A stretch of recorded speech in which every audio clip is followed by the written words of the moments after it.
Bestpitch. I live at 1122 Getson Lane in Cumberland. I want to thank you, Senator Edwards, and Delegate Kelly, Delegate Myers, Delegate Beisel, for standing here in this marathon, listening to fact after fact after fact. I'll try to be short with my statement that you've already heard a million times. I'd like to hear it again. Okay. Well, I'm going to tell it to you. Okay. And you don't have to abbreviate. Well, I'll try not to hold anything back for you, Kevin. That's what All right. You know, I was part of the meetings where the county commissioners promised there would be no Bureau of Police. I was part of the meetings where the county commissioners promised we would not sell the nursing home. We were lied to. We were put into a law that nothing was going to happen to the sheriff's department, nothing was going to happen to our government.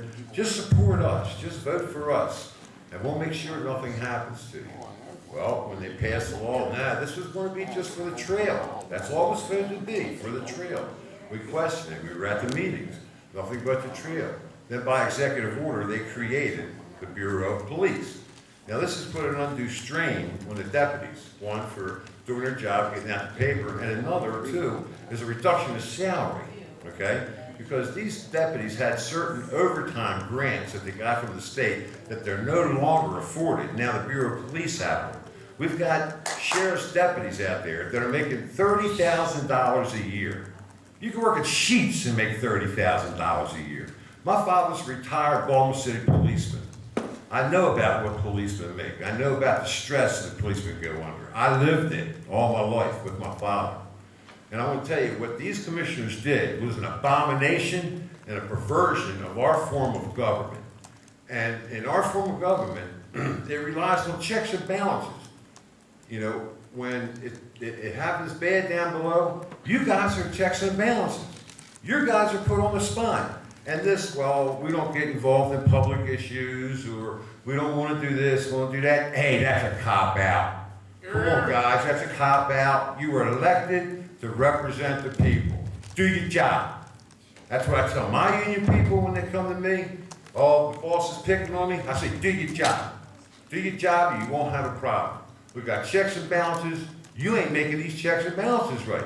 You're just letting these county commissioners pervert the type of government that we have up here, and you're not letting the people vote on what's going on. You're taking away a right that I fought for in Southeast Asia in 1968, the right of freedom and the right to be able to vote for somebody to represent myself. You're taking that away from me. Just as the VA told me I make too much money so I can't get VA benefits any longer.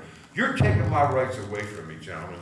I don't appreciate it. I didn't go into service for that. I didn't fight for that. So what do? When the checks and balances don't work, then you have to find a different way of figuring it out. And it was laid to us in our Declaration of Independence by our forefathers. They had the vision. They seen what was getting ready to happen. And I'll read to you exactly what it says. It says, when a long train of abuses and usurpations pursuing the inevitable object, a design to reduce them under absolute despotism, it is the right, it is their duty to throw off such government and provide for the guard of their future security. Now, gentlemen, we wouldn't have to do that if you would do your jobs. All we're asking is let us vote. Let us vote. There's nothing wrong with letting us vote. Copying an attitude and saying, well, I don't get in local issues, or maybe this is something that the local government needs to deal with. That's broke. Fix it. That's your job. Fix it. If you don't want to fix it, get out of the way. You either lead, you follow, or you get out of the way. So if you don't want to do your jobs, step aside, let somebody else come in there and do them for you. But we would think that you would have the forevision, as our grandfathers did, our forefathers, to think about what's going on here.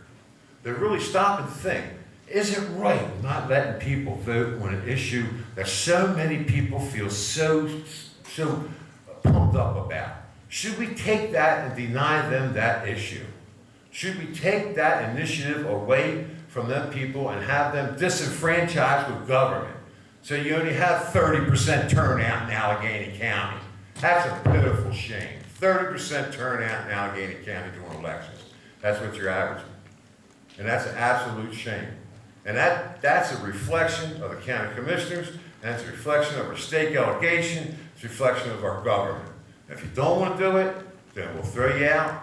Not you personally, but maybe we need to overrate the whole system and look at a different way of doing things. Thank you very much.